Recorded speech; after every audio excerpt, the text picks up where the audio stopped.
বাপুরে আল্লাহর পথে দিবে সব সময় কামে লাগবে।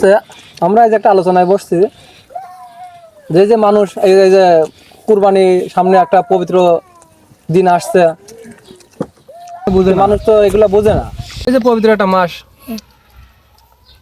একটা বছর চলে গেলে মানুষ আর কি ফিরে পাবে এসব দিন? না না না না না, সারা বছর আল্লাহ উপার্জন দেয়, মানুষ মনে করে যে কুরবানি দিলে লস হয় না।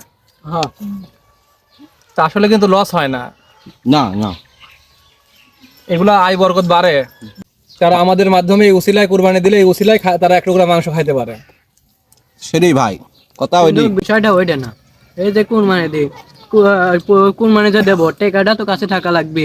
এই গরু বেচে কয়টা টাকা লাভ করি, এখন কুরবানিতে যদি দিয়ে দিই তাহলে আর কয়টা টাকা কাছে থাকবে? বছরকার দিন কুরবানি ওটা ফরজ। আমরা কম বেশি করি, সবাই যদি চেষ্টা করি, কামাই আল্লাহ বা কম দিয়ে নেই আমারে নাকি ভাই, কাম কম হয়তো নিজের ব্যাপার।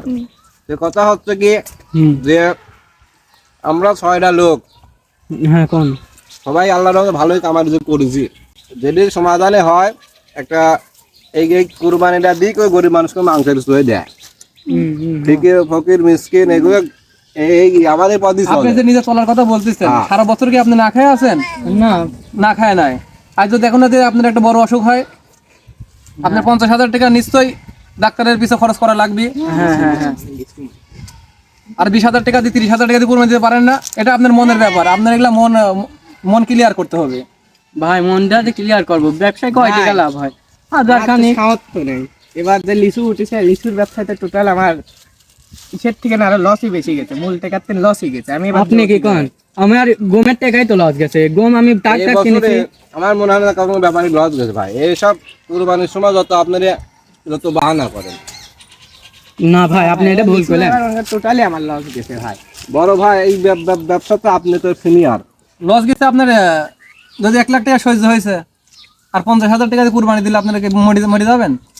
সেটাই তো কথা, ব্যবসা এখন আরো রান করা লাগবে। ব্যবসা তো কুরবানি যদি দিয়ে দিই তাহলে তো এবার এই ভালোবাসা আল্লাহর পর ভাই, এটা মনে করেন আমি আপনি বুঝাবো কে ভাই?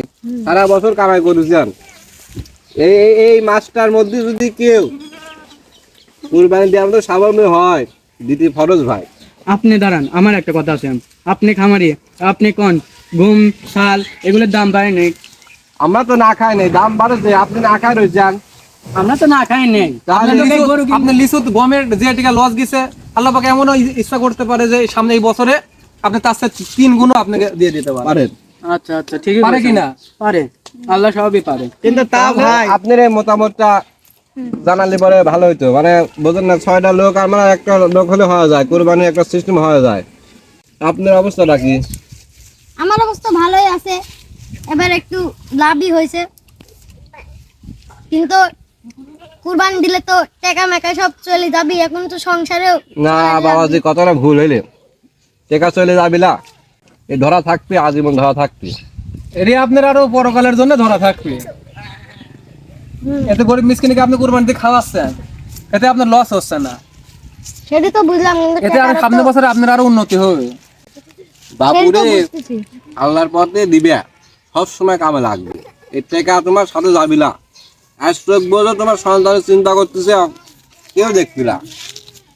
সন্তানের চিন্তা এই পৃথিবীর কেউ করে না। সন্তানরা বাপের সম্পদ তুমি মনে করতেছো তুমি কামাই রুজি করে বউ বাচ্চা তুমি খাওয়াচ্ছাও, তুমি খাওয়াচ্ছাও না, আল্লাহ পাক খাওয়াচ্ছে। তুমি মাত্র উসিলা, তুমি মাত্র উসিলা। তাহলে আমাদের মাঝে আমার এই মন একজনা এক রকম, যদি আমরা দুর্নীতি করে কুরবানি দিই হবে না। না না তা তো হবে না। কিন্তু ওখানে একটা কথা আছে, হ্যাঁ বলেন। এই যে লাভের টাকা দিয়ে করবো, আল্লাহ কবুল করবে, কিন্তু ওই টাকা ছাড়া তো চলেও না সংসার। কিন্তু ভাই এখন সবারই লাভ লাভ, হচ্ছে। ব্যবসা জিনিস বড় ভাই আপনি বুঝান। ব্যবসায় লাভ মানে হালাল। ব্যবসায় লাভ হালাল। আপনি তো কারো থেকে মিথ্যা কথা বলে লিখছেন না। এটা একটু মাঝে মধ্যে বলতে হয়, এটা এখন সবারই আছে। সেটাই বলি। ব্যবসায় তো আপনি তো সিটারি করতেছেন না। হ্যাঁ, সেটা আপনি ঠিক কারো কথা। গলায় ছুরি ধরে টাকা নিচ্ছেন না। না না, তাহলে এটা তো আর হারাম না। ও তাহলে ঠিকই আছে। এখন আপনি এটাই পারেন কি, হয়তো এতদিন যা করে আসছেন এখন আবার বিক্রির সামনে যখন বেচা কিনা করবেন তখন হচ্ছে সীমিত লাভ করবেন। যদি না করলেন না সেটা করবেন, এক্সেস কোনো কিছু লাভ করবেন না, যেন হারামের পরে আপনার মনের কাছে হয় যে এটা আমার উচিত হচ্ছে না, সেটা করবেন না। আমরা আজকের এই মিটিং এই জন্যই বসাইছি যে আমাদের কোরবানিটা যাতে আমরা সঠিকভাবে দিতে পারি। কারণ এই টাকা এমন একটা জিনিস, আপনি 2 নম্বরে যদি টাকা থাকে আমাদের এই কোরবানিটা নষ্ট হয়ে যাবে।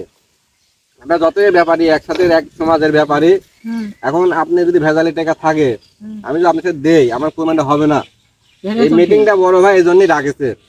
না বড় ভাই টাকা ঠিক কথা ঠিক আছে, কিন্তু একটা বিষয় হলে 2 নম্বরে করে কোনো জিনিস করা যাবে না। এখন কারোর যদি 2 নম্বরে টাকা থাকে আমার তাকে তো কোনোদিন দেবো না, যত আমরা একসাথে ব্যাপারী হয়ে যায়। বড় ভাই কি কর? কথা তো ঠিক। এই হারাম পথে টাকা 7 জনের ভিতরে 6 জনের যদি লিগ্যাল টাকা থাকে আর একজনের যদি আনলিগ্যাল টাকা থাকে, এটা সব একদম নষ্ট হয়ে যাবে। সেটা ঠিক কথা। ঠিক আছে? কিন্তু ভাই দাঁড়ান, আমার একটা কথা আছে। আপনি যে গম চাল গরু খাওয়াচ্ছেন সেটার তো বিষয় না, কিন্তু আপনি হাটে যে বেচতেছেন আপনি তার ডবল দাম যা খরচ করেছেন তার 2 ডবল দাম চাচ্ছেন না। কন আপনি এটি কন ভাই রে, গরু ছাগল বেচা হয় মাংসের সাথে ভাই, বুঝলেন? গরু ছাগল বেচা হয় মাংসের সাথে। এটা তো আর গরুওয়ালা তো দাম বাড়ায়নি, এটি পরিস্থিতি শিকারের কারণে সবকিছুর দাম বাড়ছে, এই হিসাব করে গরুরও দাম বাড়ছে। আচ্ছা এখন আপনারা এটা তো বড় ভাই, গরুওয়ালা দই লাভ নাই। হ্যাঁ আপনি এখন বড় ভাই মানুষ, এখন সবাইকে একটা পথ দেখান যেন সবাই মিলেমিশে একটা আমরা কুরবানি দিতে পারে। ব্যাপারী দাম চাতি পারি কি তারা ঠিক করে কিনতে হবে, বুঝলেন? নেই আমি 2 লাখ সাড়ে 2 লাখ দিচ্ছে না, হ্যাঁ আমি 2 লাখ সাড়ে 2 লাখ পাচ্ছি না কিন্তু। হ্যাঁ আপনি কুরবানি লাগছে। হ্যাঁ, আমি চাচ্ছি একটু বেশি বেচতি, সে হিসাবে একটু কমে কিনতে। এখন আমি যে 1 লাখের মাল 2 লাখ বেচতে পারবো তা না, না সেটা আর ব্যবসা আমি লাভ করতে পারি আবার ভাই। যে হচ্ছে গরুটা যে সারা বছর পালিছে কষ্ট করে, তাকেও ঠকানি যাবে না। হ্যাঁ, হ্যাঁ তারও পারিশ্রমিকরা তার সারা বছর যে কষ্ট করে গরুটা পালিছে তার ন্যায্য দাম দিয়ে গরুটা আমরা নিতে হবে। নিতে হবে। ভাই তো এখন গরুর ব্যাপারী, আপনি এখন একটা পথ দেখান যে গরু আপনি এখন কিরকম করে একটা বড় টড় গরু দেখে মানে সবাই সমাজেও দিবে পারবো, তারপরে ফকির মিসকিনরা দিবে পারবো, একটা পথ দেখান। বড় ভাই তো কইলে, কিন্তু আপনি তো গরুর ব্যাপারে আপনার কথাই মেন। বড় ভাইয়ের কথা অনুযায়ী তো বলছি। এখন আমার 6টা লোক, এটা সিদ্ধান্ত যে আসলে তারা দিবে কিনা, হ্যাঁ তারা দিবে কিনা নাকি বড় ভাই? এটা এখন আমরা 6 জনই অল্প অল্প কিছু এক জায়গায় করি, যতটুকু আমাদের সামর্থ্য। কিন্তু একটা কথা আছে, ওই সামর্থ্যের ভিতরে ব্যাপারে আমরা তো একটা কথা করবো। করছে না এটা। কথা হচ্ছে ভাই, কুরবানি জিনিসটা জোর জুলুম করে হয় না। এখন আমরা 6টা লোক আছি, এখন সবাই মন খুশি করে যদি আলহামদুলিল্লাহ বলি, হ্যাঁ খুশি হব। আলহামদুলিল্লাহ বললে খুশি হব। ওই আমি আপনাকে জুলুম করে দিয়ে এরকম করে চাপে হয়, এরকম তো ভাই দাবি করবেন না। আল্লাহ নারাজ বলেন হবে। সবাই আলহামদুলিল্লাহ। আমার সাথে রাজি আছেন, একমত আছেন নাকি? বলেন আলহামদুলিল্লাহ। আমরা সবাই এবার আমরা সবাই ইনশাআল্লাহ কুরবানি দিচ্ছি। তাহলে ইনশাআল্লাহ কুরবানি দিব। ঠিক আছে। দেবো। তাহলে খাস দিলে খাস নিতে আল্লাহ কবুল করুক। আমিন। তাহলে ভাই থাকেন, সময়ও হয়ে আচ্ছা। যাচ্ছে এখন। যাই পারি একটা ভাগ যোগ করে একটা হাট দেখে সেরে, আচ্ছা ঠিক আছে, আমরা সামনে হাটে তাহলে কিনা। সামনে হাটে দেখে সেরে হ্যাঁ। ভাই জোড়া দেবো নাকি ভাই? আবার দেখা হবে নি গরু কিনার দিন। তাহলে- আসসালামু আলাইকুম। আচ্ছা তাহলে, হ্যাঁ? আসসালামু আলাইকুম ভাই।